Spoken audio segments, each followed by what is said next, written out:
So I'm going to be going through our proposals for the government retirement system, the GERS. And if I make a mistake or miss something, Elizabeth's there to help me. And Ruben. Okay. We are on Facebook Live, and I'm here to do a position video on our position on the GERS, the government retirement system. So we've all heard about how the government retirement system is about to collapse. It's going bankrupt. There won't be enough money after 2023 to pay anybody. It's all going to be gone. And to a large extent, that is true if no changes are made.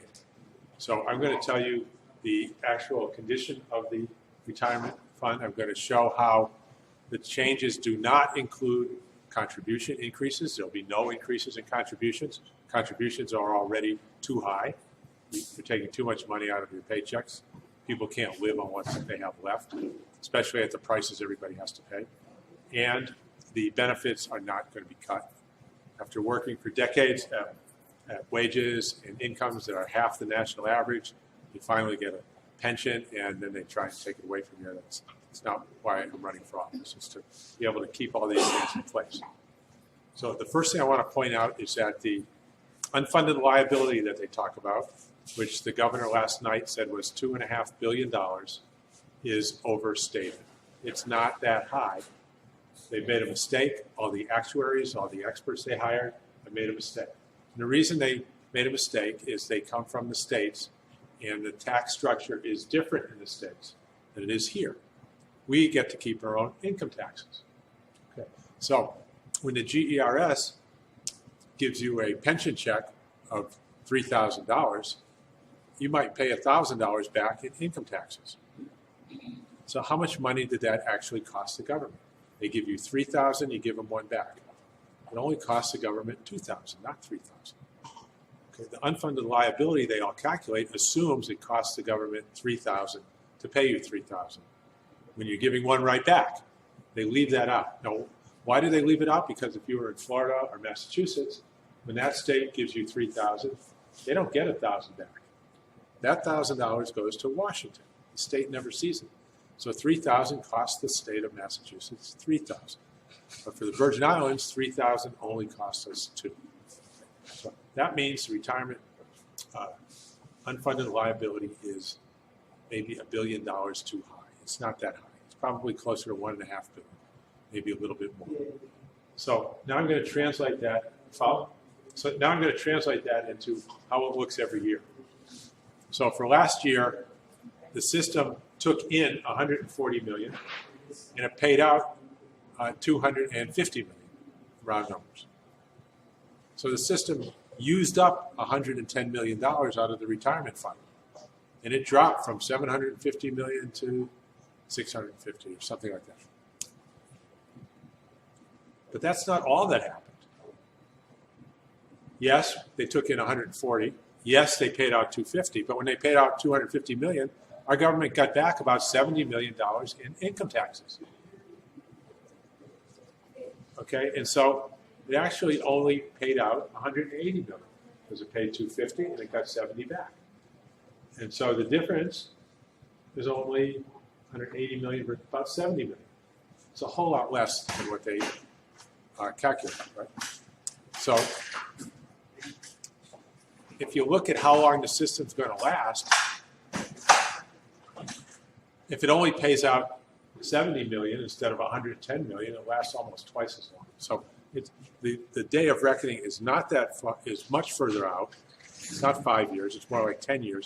If you stop, if the taxes paid are left in the retirement fund and they're not taken out and spent by the government on other things. So the reason there's a shortfall, and this $70 million has been going on for 10, 20, 30 years. The reason there's a shortfall is the government pays you your $3,000, you pay $1,000 back, which should stay in the fund. It's all GERS money. But instead, they take that $1,000 of GERS money and spend it on something else, and then say the GERS is running out of money. Well, of course it is. Okay. And so what we're going to do is credit that money back. Okay. If the GERS pays out $250 million, get 70 million. We get 70 million back in taxes. We put it We leave that in the GERS instead of spending it somewhere else. Now the GERS has only paid out $180 million for the year, and the system is not as bad as they thought it was. So that's critical point number one. The loss is overstated. Now, that's not to say the government doesn't have a bigger problem now, because the government just lost $70 million that it was taking from the GERS. I didn't say. Okay. But puts the problem where it belongs. The problem is the government has been spending GERS money as part of its annual budget, and it's not supposed to be doing that. So we haven't had a GERS problem, we've had a government problem. But it turned into a GERS problem because the government took the money from the GERS, so instead of a government problem, we had a GERS problem. We're going to put that back right where it belongs as a government problem, and then we'll show you later how the government can bring in the revenues to be able to provide all the public services we need. Okay, so number one, the GERS problem's overstated, and we've addressed that. Number two, several years ago, something like $600 million of bonds were authorized, RUM cover-over bonds, guaranteed by the remaining revenue stream from the RUM revenues, the federal revenues. And they were supposed to sell those bonds, get the $600 million, and put them in the retirement fund. But it never happened. Okay, whatever. I don't know why it didn't happen, but it did happen. Today, those bonds are still there, ready to be sold, but there's no one who will buy the bonds because our credit rating is what it is. And the bondholders would be at risk today because the RUM guarantee, the federal money coming in to pay the bonds is nice if the federal money doesn't get diverted to something else. Okay. But what we're going to do is put the $600 million of RUM bonds directly into the GERS. Okay, we're not going to sell them and put the money in. We're going to put the bonds into the fund. And so the GERS, in addition to the stocks and bonds it already has, will have $600 million of additional bonds, USVI RUM cover-over bonds. Now, you can argue their quality isn't that good of those bonds. They're risky. But the GERS isn't paying anything for them either. They're getting them for free.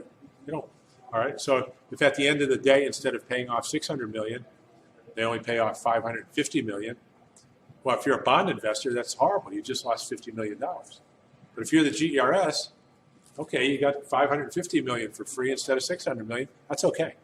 That's not a bad deal. Okay, you take what you can get. So we're going to put those $600 million in, which will add to their holdings. And it almost doubles it. It goes from $650 to $1,250,000,000. So they have a little over $600 million now. We're going to put another $600 million. So now we've paid for things for another.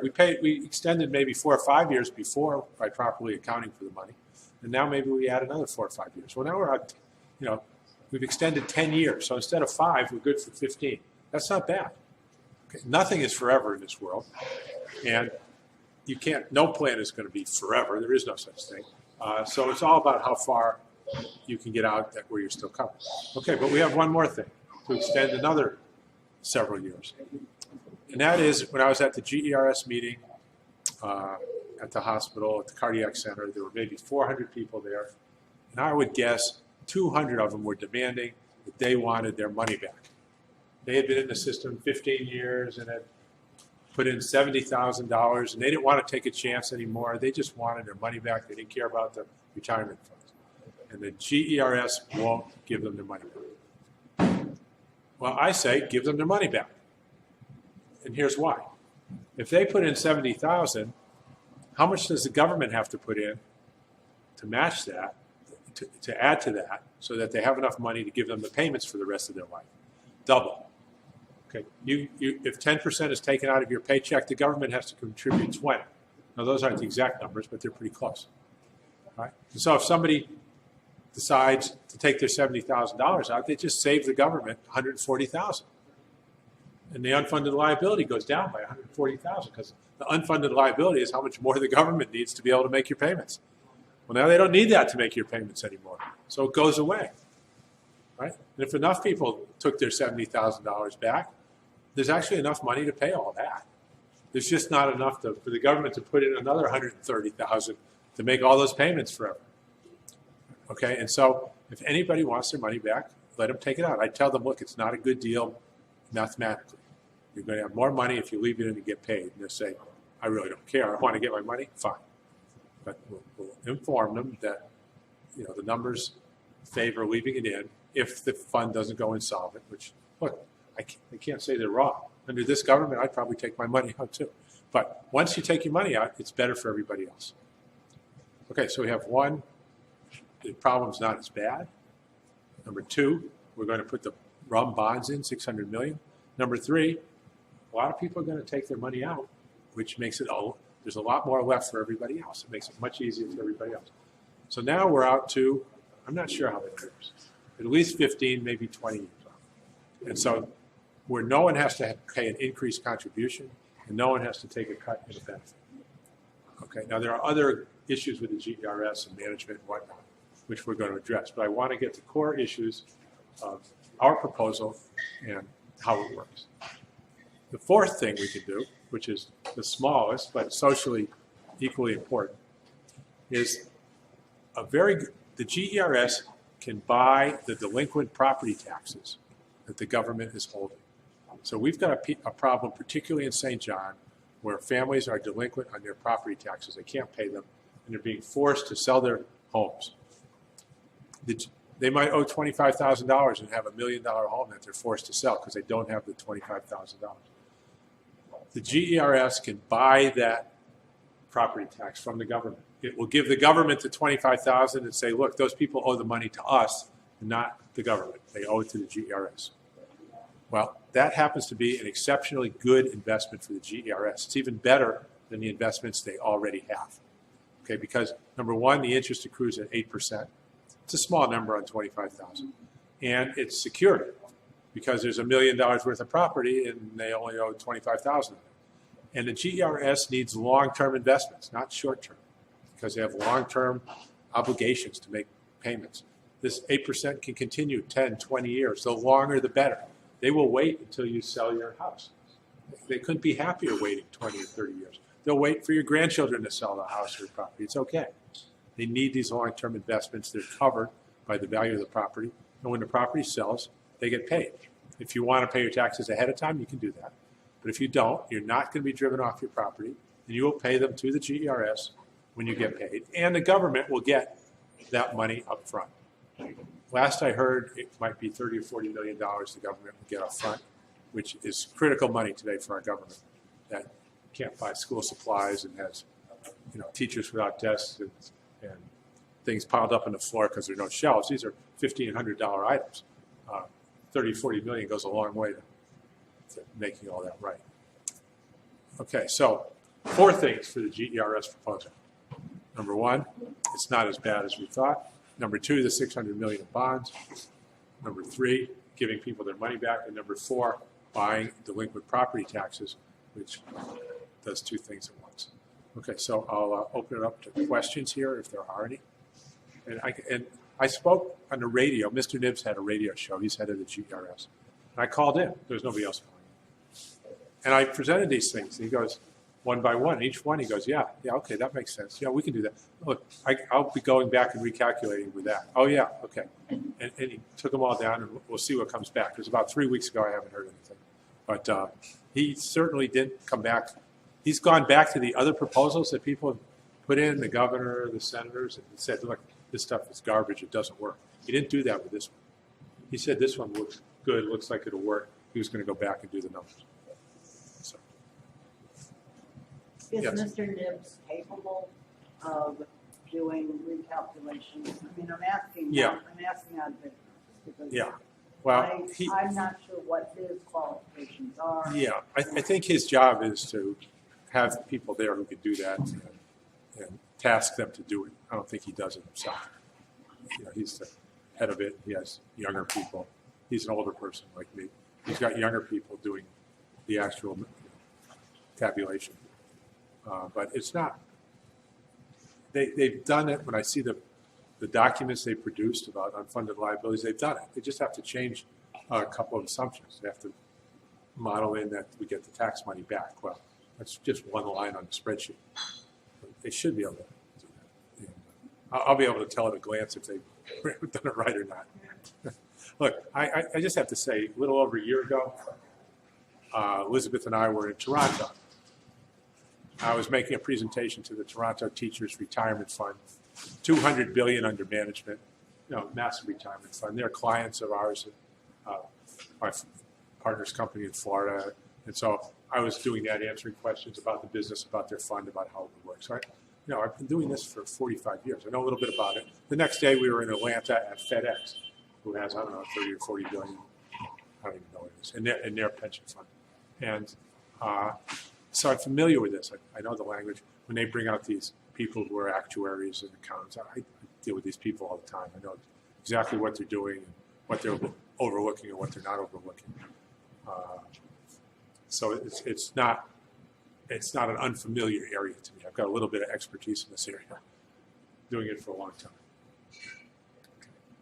So look, the GRS, the way I see it, is not a problem. Okay, but it is a problem because of the way it's going now, untouched. It's going to be a problem.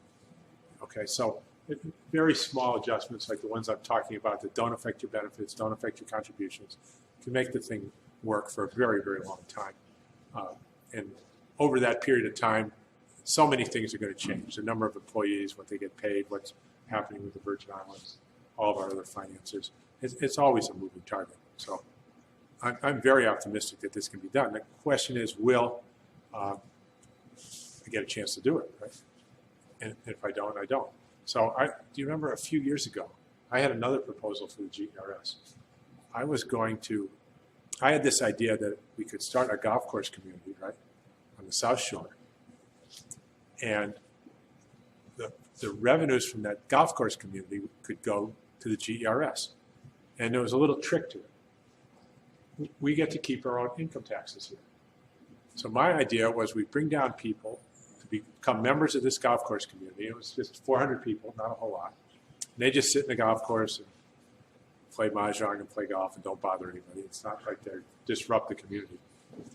And we would say, look, if you have $5 million a year of taxable income and you move down here, we will give you a free house to live in, a free $5 million house at this golf course community to live in. And you get to play golf and live in the nicest golf course community in the world. It'll cost you nothing if you move here and you have taxable income of $5 million, because we would get their income taxes. And that person is paying $2 million a year in income taxes. So we would get that money if they moved here. So if somebody's going to come down and give me $2 million a year forever, sure, I'll make the payments on your $5 million house. And we have enough left over for everything else we could want. So with 400 of these people down here, it's $800 million a year. Okay, I said half will go into the community to make it the kind of place they want to live. And the other half can go to the retirement fund, and then we can double everybody's pension. We'll have more money and we know what to do with. And so Ian Baker Finch was the golfer, developer who came down here for 4 days. He won the British Open in 1996. He was a sports ESPN announcer at the time. Very nice guy, Australian. And I said, Ian, he's a developer, we'll have 3 golf courses. Can you bring 135 members down here for your golf course who would be willing to do this? They get a free house if they just live here and they have that kind of income. He said, sure, let me try, see what I can do about the last 2. So he goes back to Florida, he calls me back. He said, I found 2 more developers, Gary Player and Jack Nicklaus. So I said, oh, they sound pretty good to me. So, I don't know those people, but and so I put it together. I did a whole presentation. Reggie helped me on it. We brought it to Mr. Nibbs at the GRS, and they turned it down. They didn't want to do it. It cost them no money, anything. I just wanted them to be the sponsor so that the government would take a look at it and agree to give them half the income taxes these people brought in. It didn't happen. So things come up from time to time. Golf is not the game it was 10 years ago. The whole game of golf has faded. I don't know if people will still do this. Tennis is getting better. Tennis is getting better, yeah. Tennis is strong. Maybe it could be done with a tennis community. But so there are a lot of possibilities. I showed them the idea of letting people just give them the money they wanted, because it would reduce the liability twice as fast as it reduced the assets. The board looked at it and turned it down because they didn't want to do anything that would reduce the assets. Okay, so think about that. You owe the bank $10,000 and you've got $2,000 in your pocket. The bank says, you know what, if you give me $1,000, I'll lower your debt by $5,000. a pretty good deal, right? Okay.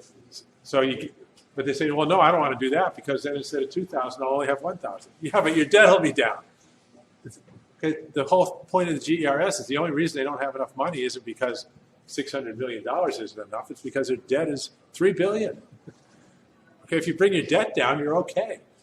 The only point of the money is to pay your debt. Bringing your debt down is just as good as bringing your money up. There's no difference.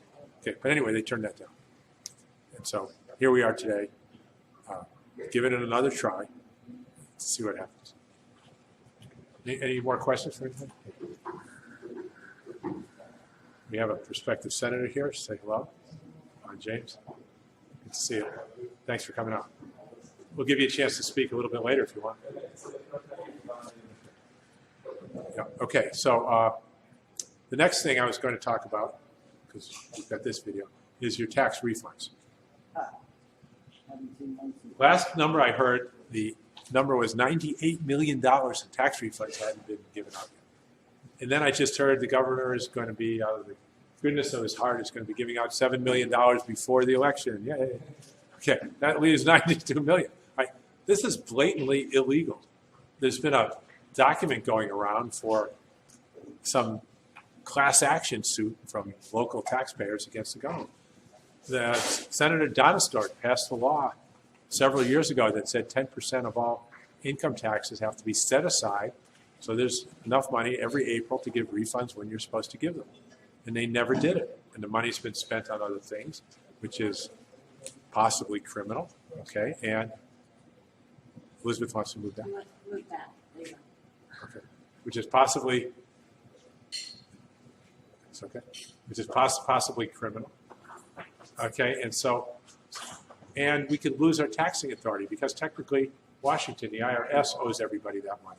And the IRB is just their agent, acting as their agent. But we could lose that status of acting as their agent. All right, so what do we do about it? Well, number one, we immediately obey the law. That's one of our pledges. We're going to obey the law and start setting aside 10% of all the revenues that come in for tax refunds. And that'll be enough for current tax refunds, but it won't cover the past one. We'll catch up a little bit, but not that much.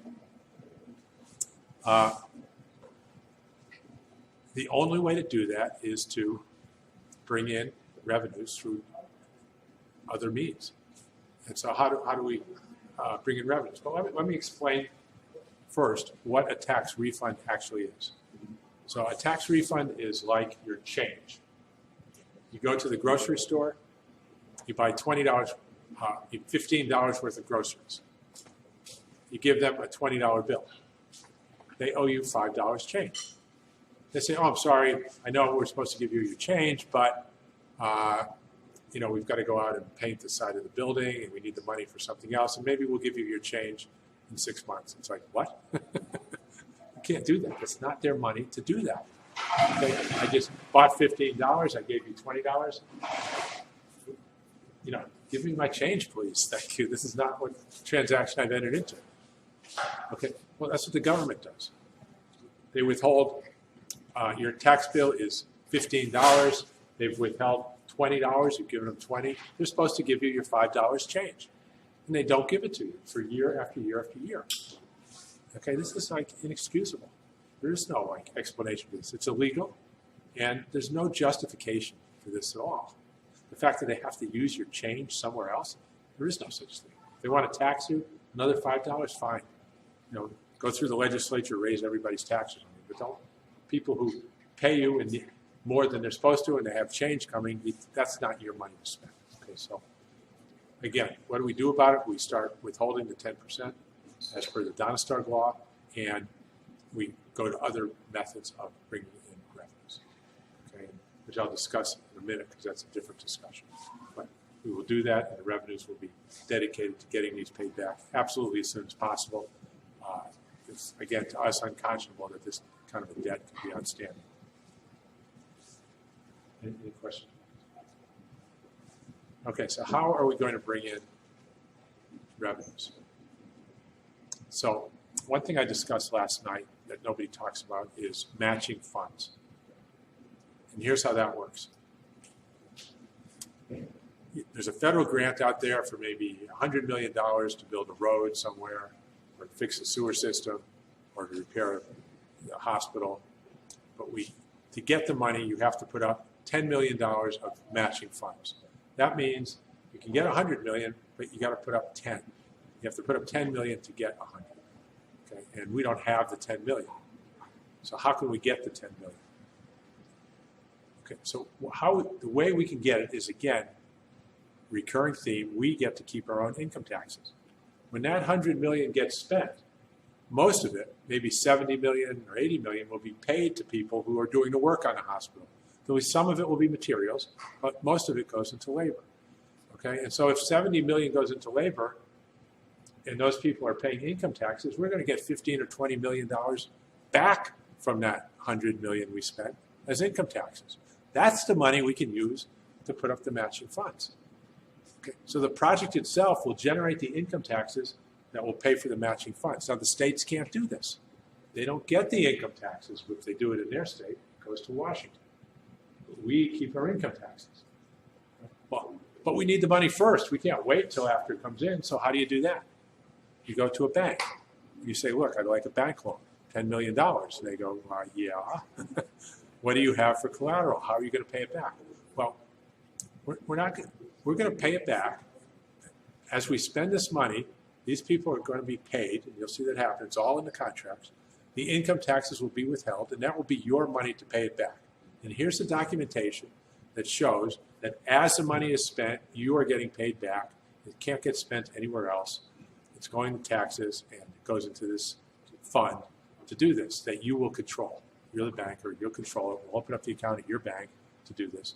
And so it's self-generating, and the bank will look at that, and they'll say, yes, this makes sense. We loan 10 million. There's 20 million coming back. We're going to get paid off. There's plenty of extra money. We're going to manage the funds, the 100 million when they come in, to make sure so we can always get paid back. And so it'll work that way. So that for the U.S. Virgin Islands, because of our tax law, matching funds are self-generating by the project because we keep our income taxes, which is the biggest piece. So we can, and it doesn't have to do anything to do with the hurricane. There are matching fund grants out there for everything that range from 10, 15, sometimes 25%. But with our income taxes, we can qualify for all these things. We can come up with the money, and it just enormously expands the universe of available funding that then builds revenues into funds. Because as you're paying all these people, only half the taxes are going to matching funds. We keep the rest. People are spending money, hiring people. Other people are earning money.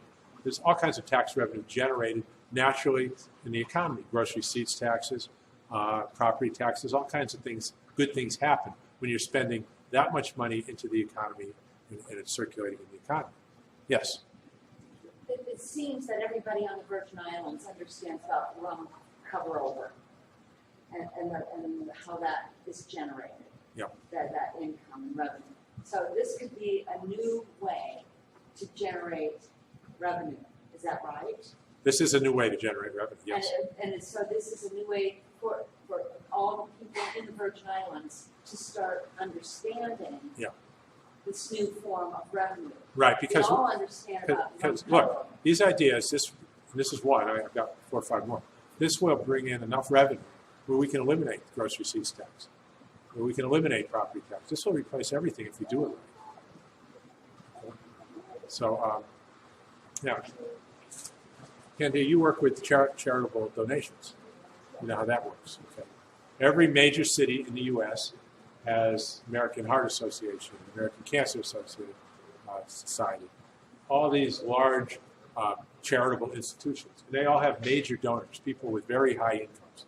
People like Michael Bloomberg, who came down here, can make billions of dollars. They have very high income people that they feature as their poster child donor. So Bill Gates is at this foundation and this another. And you have, in addition to the national charities, you have foundations like the Gates Foundation and others. There's thousands of those. So again, we get to keep our own income taxes. So if one of these people decides, we could say to one of these people, look, if you move down here, and we'll give you a villa in St. John, because you're living in the Virgin Islands, you'll be paying your income taxes to the Virgin Islands. Okay, well, what motivation can we give them to live here, work here, pay their income taxes here? We'll take half your income taxes and donate it to the American Cancer Society. We'll take half your income taxes and donate it to the Heart Association. Okay, well, now you've got the Heart Association in 100 major cities going through their donor list. Hey, how'd you like to live in the Virgin Islands? You know, if you pay your taxes there, they'll give us half the money. You get a free place in St. John with 10 of your best friends, and you get, you know, Dom DeLuise champagne every night to drink. And, okay, they're going to be on the phones to their donors trying to say, okay, we only need a few of these people paying a few $100 million a year in taxes to totally transform our society and our standard of living. Okay, because if they start bringing in $300 or $400 million a year to us after we pay them, and when they pay their $100 million and $200 million to their charity, they throw a ticker tape parade at them. This guy flies from St. John to Boston, and there's a big parade for Dana-Farber contribution, right? Okay, or San Francisco, wherever they live. They're heroes. What did he do? He just lived here and let us make the donation for him, keep half the money ourselves, right? I've just given you 2 ways that pays our entire budget, but we don't need any other tax revenues. I wanted to find out the government foundational problem as I see it, executive is that structural deficit, right? Yeah. So I haven't heard you talk about how do we bring down the cost of government so we can get rid of the structural deficit, because all the ideas you have about making money, all that's going to happen is that government will get more expensive. Because you give them more money to spend. Yeah. Well, what they do now is they budget maybe $700 or $800 million to spend, and then they only get maybe $500 or $600 million of revenue. So they're short, and they don't pay their bills. And so we're now $150 million behind on paying our bills. And so they can budget all they want and say they're going to spend it, but they're spending money they don't have, and they never do spend it because it never comes in. Each year they spend less than what they said they were going to spend, you know, because people don't get paid. Contractors don't get paid. You know, WAPA bills don't get paid. Vendors don't get paid because they've agreed to spend more than they have. So if you look at the police department, all right, they say, oh, it's top heavy in management. Well, yeah, it's supposed to have 200 police officers. It only has 60. If you had the right number of police officers, they'd have the right number of management. But they had to get rid of everybody at the bottom. They could have gotten rid of people at the top, I understand it. But, you know, so what's happened is we're starved for public services. We don't have the public services we need. You can see all the deferred maintenance in every public building, right? Everything's coming apart. The sewers are bubbling up now in St. Thomas because there's no maintenance there. Our sewer system's been leaking to the ocean, so we're pumping fresh water, 2 million gallons a day into the ocean instead of giving it to the farmers because salt is getting mixed in. You can go, no matter what level of government you look at, the lack of available funds and the lack of management is causing a continuous deterioration, which is what you're talking about. And yes, just throwing money at it is not necessarily the answer, but it's got to be managed properly. But at the same time, if you go through any of our public services, we don't have any mental health facilities at all, right? Okay, so in the hospital facilities, you know what it's like waiting in the emergency room, and the air conditioning goes out, and they don't have the money to fix it in the operating room, so they have to shut that down. We're starved for public services. And so what we can do with some of these things I'm talking about is bring in the money we need to fund our public services that we need, okay, without raising anybody's taxes. And that's how you that's how I close the deficit, by bringing in revenues so we can meet our expenses. But at the same time, the expenses have to be rational. So, you know, there's 2 problems. Are the expenses rational? And how do we get the money to meet our rational expenses that we need? Now, if you look at how much, go ahead. Do you want to say something else? Well, I want to know when you get to the point of how do we cut down the cost of government? Because okay. You haven't looked at anything that you see that can be decreased, combined. Yes. I see agencies where management can be combined. Okay. And for example, the Port Authority, WICO, all this squabbling back and forth, that should all be one. We don't need all the duplication. Okay, there are all kinds of, if you go to get a license, it's going from one place to another. You don't need to have that. These things can be centralized. They can be on the line. They can be more efficient. But you can do a lot of that and make life a lot better for everybody. But you've only cut maybe 10 million out of the 200 million deficit. You're not going to cut it down to zero. You're not going to solve the financial problem doing that. You're going to solve the management problem. You're going to make things more efficient, a better place to live. It's going to be a friendly place to live. It's the financial problem is larger than that. It's not. You can't solve it by cutting back. Let me give you another example. $600 million is 20% of our GDP. That's what we spend on government. The federal government alone in the state spends 25. State and local spends another 15. Gets it up to 40. They're spending 40% of their money on government. We're only spending 20. The problem is we're spending 20 we don't have. Right? So if you look at the large numbers, we're not. We need ways to be able to get our police force to the correct size. We need enough maintenance to keep the streets clean, to keep the sewers operating, and to keep the hospital running, and to keep the schools running. Okay. And yes, there is waste in the school system. And out of our $200 million budget, you might find 10, 15, $20 million waste. And we can find that as well as anybody. But it's not, and we want to find it, we're going to find it, we'll be aggressive about it, but it doesn't solve the larger problem, okay, which is the hundreds of millions of dollars we need just for normal public services that any 20th century, 21st century community, can afford, except us. Yeah. But isn't part of the problem also that we really have too many senators who have too many clerks that abuse the system beyond comprehension? Yeah.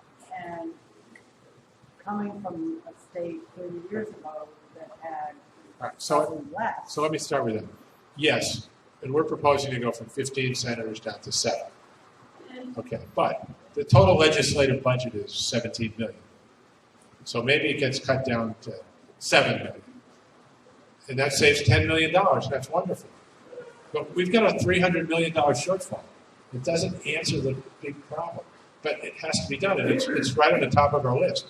And when you do 10 of these, now you're at 100 million. They definitely add up. I'm not putting them down, but there is no one little thing you can point to that's going to solve the spending problem on that level.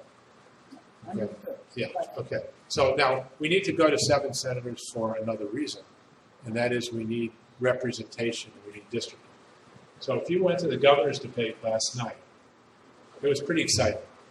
I got up and pointed out this corruption in the Lime Tree deal, and the governor says to me, well, you get benefits too. So, okay. All of a sudden, Albert Bryan just turns on the governor and blasts him. He goes, Mosler was right. Warren was right. He said, you did this and this and this. And he leveled him like I couldn't believe. And then it goes to Fonzie Donistar. And he goes, yeah, Mosler was right. And he levels him. You were there, right? 5 different ways. And then Melito Smith gets up and he goes, yeah, Warren was right. It's a payday loan. That's all it was. They were just looking out the money for themselves. He blasted 5 different ways. Now, have you ever seen a senatorial debate where they say one thing about each other? No. So why? What's the difference? We're running as governor for your one vote. Okay, I want your vote, your vote, your vote. If I don't get it, that's it. I'm out. Okay, and we're running against each other to be the one governor. The senators, there's 20 of them up there, and you've got 7 votes. All right? And you've got 7 votes, and you've got 7 votes, and everybody's got 7 votes. And if your favorite is sitting next to me, and you've got 7 votes, okay, he's going to get your first vote. But I want your second vote or your third vote. So I better not say anything about this other person. I don't have to worry about saying anything against Governor Mapp, because if you like Mapp, there's no second vote for me to go after. That's it. I've got to get your first vote. Right? So we need senators to do the same thing. They need to run against each other for a single seat. Okay, so what we do is we have districts. And Frederiksted needs its own district for a lot of reasons. It has no representation. We elect 7 senators at large. They're responsible for the whole St. Croix, and Fredericksted's a small part of that, so they answer to other things to get reelected. Okay, if we break St. Croix up into 3 geographic districts, east, west, and middle, each with about the same population. Now Frederickstead has 1 senator in its district, and you vote only for that senator. You might have 3 people running, everybody at this table, but you're trying to decide which one is the best candidate for Senate. They're going to be talking about each other and why they're better than the next person, the same way that gubernatorial candidates are doing it today. And then you have real representation. Okay, so it saves money. Great. I'm all in favor of that, believe me. I'm as efficient as they come. You've seen my office, right? I don't waste any money. Okay. Right? Yeah.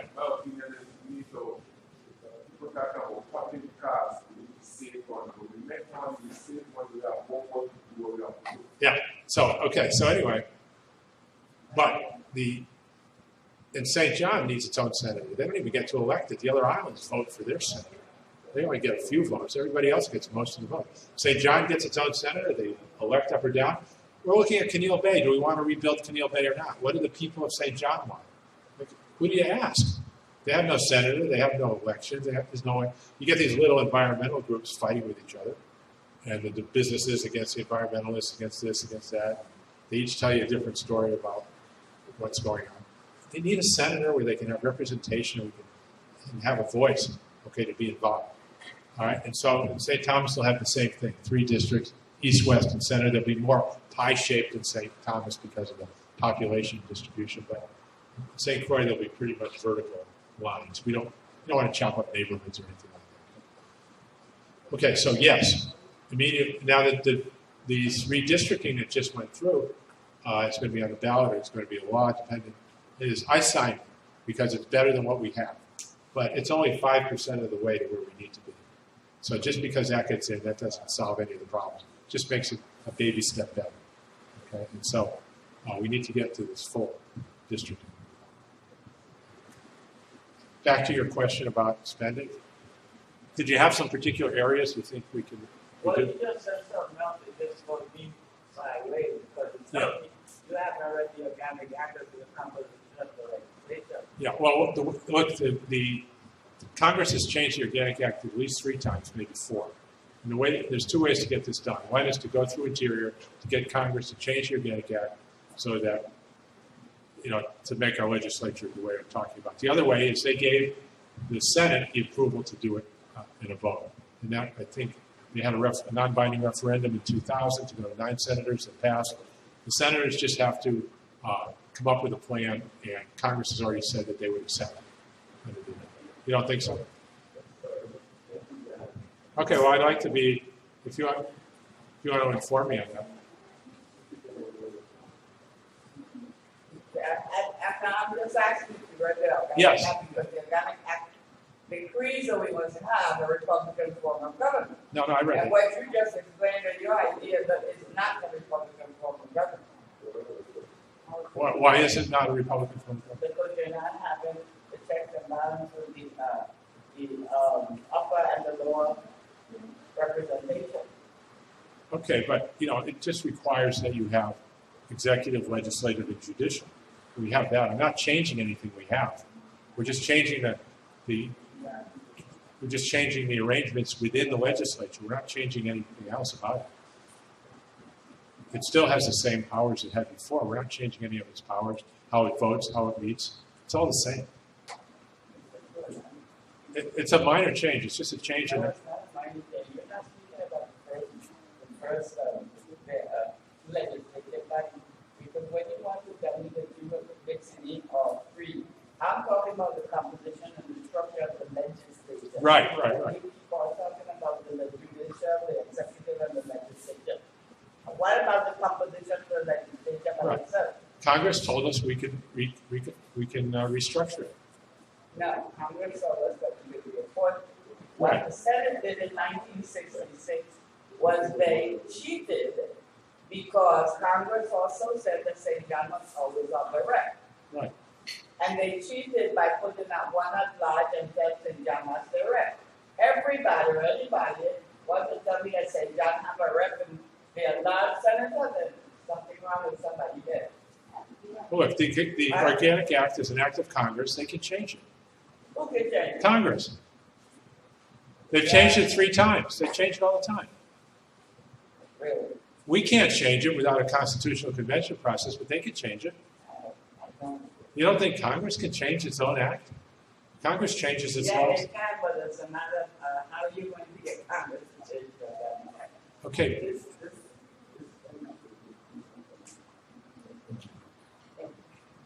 look, I've talked to the congressional representatives who've come here. They think it's a very reasonable change.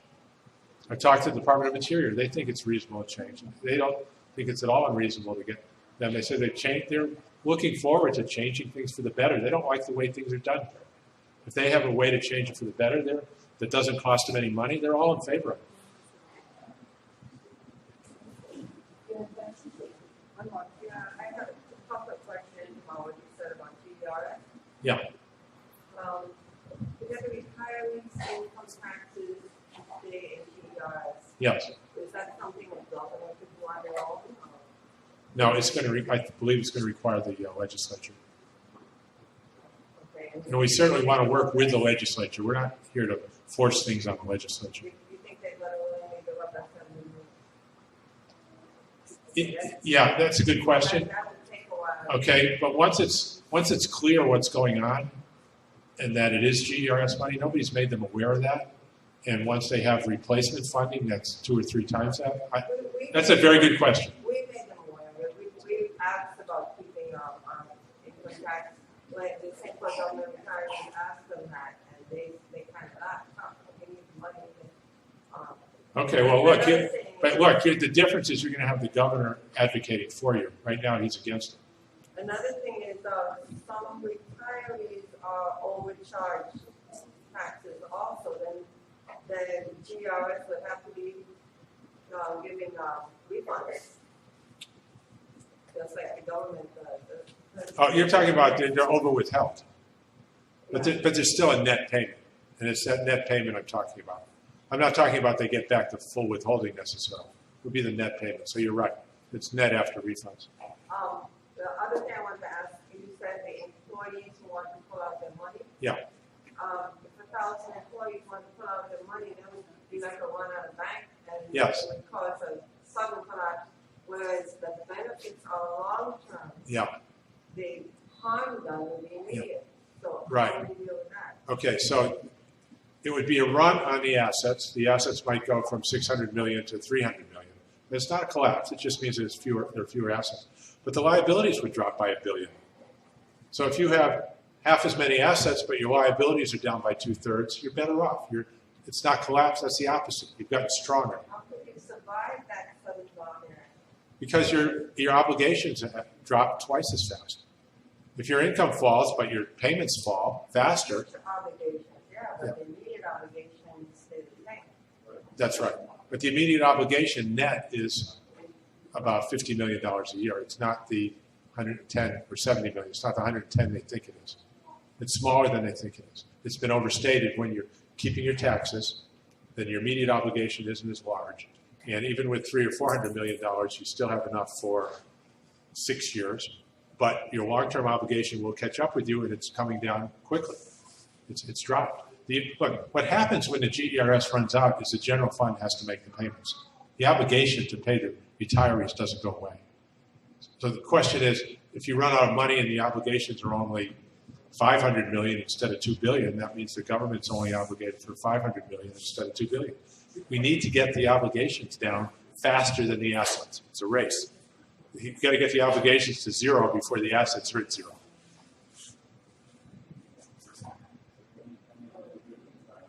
Quite a balancing act. No, I agree, but you can look at the ratio. I give you 70,000, I drop my obligation by 200,000, including 130,000, 140,000 I was supposed to contribute that I didn't have. That's the only reason it makes sense to do it. Otherwise, it wouldn't make sense to do it.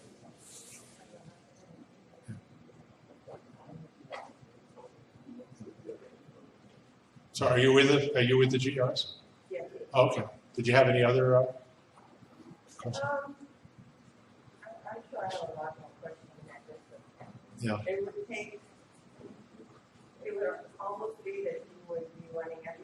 yourself in the opposition to get all of that? I understand the difficulties of getting it done. I can only tell you why I'm running and what I'm here to do, and that I'm going to give it my best to do it. But look, it is a plan that works, and it doesn't, no increases in contributions, no cuts in benefits, and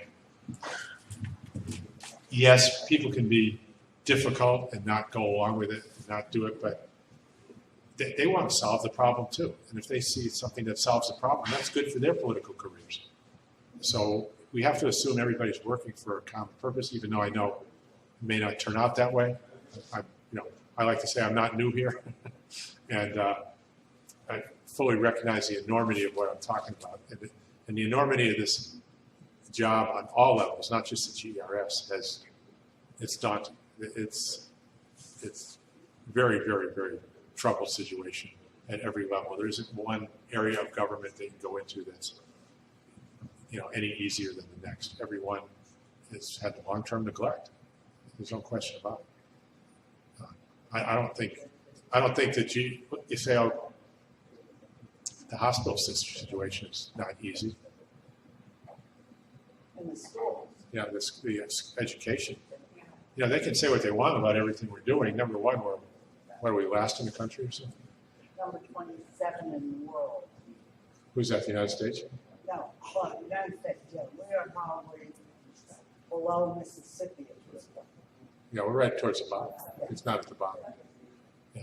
And look, does anybody think new school buildings are going to raise the level of education? I mean, we need the buildings, that's nice, but there's not going to change them. Well, they got a new GERS building, of which I'm a member. Yeah. And people were complaining, but they still got it. And it was half empty for how many years before Plessy took it over? Yeah. I mean, the government builds things, doesn't maintain them, because right after that building was built, it was a hell hazard. The building I used to work in was basically condemned by OSHA. Their solution was to give us little machines to bring in air, and filter was supposed to work. Once the filter got filled, they had no more filters. So that's, and if you go anywhere in a government building that is still being used, they should be condemned or restored and renovated. That can be done. But nobody fills in maintenance when they do a budget. There's no maintenance on any buildings that I know of, and I've been around to several of them. And that's a necessity, especially here. You have not only hurricanes and rain, but you've got old, damp buildings. Yeah, the mold wasn't caused by the hurricane. It was there before. Up longer. Yeah, it's all neglect. So look, I recognize the enormity of what we're facing. I'm not. That's what bothers me now. Right? We say it's not about getting the job; it's about getting the job done. I worry a lot about. I'm just preoccupied with where you even start to get all these things done. I've got an action plan, but I've been in troubled businesses and things like that before. This is way behind it. But I do see a path from here to there. I do see it can be done. Okay, if we do these things, not only can it be done, but we can come out, on top of the world. But it's not. To get out of a hole, you have to stop digging first. We're still digging. You got to stop digging, turn it around, and climb out. And it's hopefully the federal government gives us enough time to do it before rather than take over. That's a possibility too. Well, it's a major possibility, because that's exactly what they did in Puerto Rico. I know. And The Puerto Rico. The difference is Puerto Rico had a $72 billion municipal bond problem. Right. Our bonds are covered by federal rum money, so they don't see a bond market problem. They don't care what happens here socially as long as their bonds are paid. Okay, that's all. What Bob Dylan said, money doesn't talk, it swears. Okay, that's all they care about is money. Okay. All right, well, we're going to do another one of these sessions in Frederickstead on the 12th at the Art Museum. And we'll go over all the governance issues of changing the number of senators. Would you like to say anything? Actually, I really don't have anything to say, but I must admit you have some great ideas. I've been following you on Facebook, watching everything you're doing. one thing I realized is the 80-20 rule. We could probably be less than that when it comes to the Virgin Islands. Some people may not be as financially literate as you. Yeah. So my only advice is to do a very good job. Just be able to break things down in a simple way. Yeah. So but I understand. And I totally agree with the GRS. I'm only hoping that if you're going to allow people to pay out, when you put up a cap, and a certain amount of people you're allowed to pay out, like say, hey, we only allow 200 people, or anybody willing to do that, feel free to do so. Yeah, you know what? We won't need a cap because if everybody took out what they put in, it would be about break even. And then there'd be no liability. Okay. Yeah, Okay. it's pretty close. But we want to maintain some kind of assets in there. Yeah, but I mean, at least you get a fresh start. Okay. You know, with no unfunded liability, it would go away. So, you know, and then if you want to do other types of plans, if you want to do other types of plans, you can do it. But you got to get that liability to go away. You know, the whole problem is getting that liability to go away. Yeah, and one way to do it is each person is a contributor to the liability. If you're a retiree, we have a liability to you of $300,000. That, you know, that's your contribution to the unfunded liability might be $300,000. All those payments we have to make to you requires a $300,000 investment that we don't have. And that's what I was just talking to you about. Yeah. So if you go away, we don't have to have the $300,000. Our unfunded liability goes away. Warren, Fresh. if you make the plan healthy, Yeah. people won't want to take their money out. Yeah, we can't tell them it's healthy. We have to scare them so they take it. No, you're right. I used to work in pension plans, I understand this. Yeah. As long as the plan is healthy. Yeah.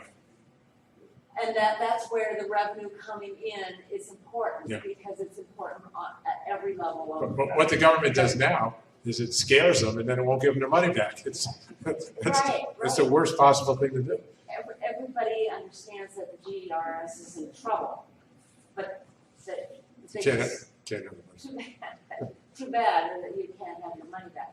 But I really believe most people will not take their money. I think you're right. I think They you're right. will not take their money once they understand Yeah. that they're giving up a lot of benefit, a lot of money. But some people By really want to taking retire. their money. Yeah, It's yeah. only one third Right. or less. But even if only 10% take their money, you've reduced your unfunded liability by 20%. Once they understand the value of what they're taking is so small compared to what they would get if they leave it in, they will stop. Yeah, but you're saying they. It's percentages. Yeah. Maybe 10% will take their money. Let's say 10% take their money out. Well, the unfunded liability, or the liability, will go down by 30%. Okay, that's a lot. And it's a more that's what I suggested. If you do it in increments. Yeah. You don't want to you need like a security package or something like that. Yeah. They do it in increments. So you won't want to Yeah. Well, look, I'm not going to do it anyway. It's going to be proposed. The GERS will put it out. They'll have meetings. The Senate will discuss it. Yeah, it's going to take. It could take these people. You know, given all the procedures after, it could take 6 months. Yeah. I don't think they. You know, these things take time. They want proper discussion. They're going to want to hire their own private consultants to check the numbers, and then they have to do the work. It's going to take a while. And as far as the investments with GRS. You know, they're okay. You don't need to look. They've made some bad investments, okay, but as a percentage of their total fund. Do you know one of the bad investments they made? The what? One of the bad investments that they made. The bad investments? Yeah. Okay, so I was offered a piece of land out east for maybe $2.5 million, and I turned it down. My friend was a real estate agent, and he tried to sell it. He couldn't find anybody to buy it at that price. And then a couple of months later, the GERS bought it for $5 million. Yeah.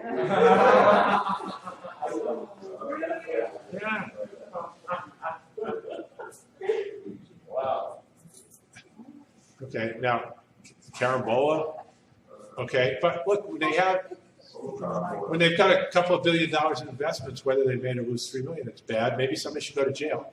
But if you're a retiree, it's not going to change what happens to you.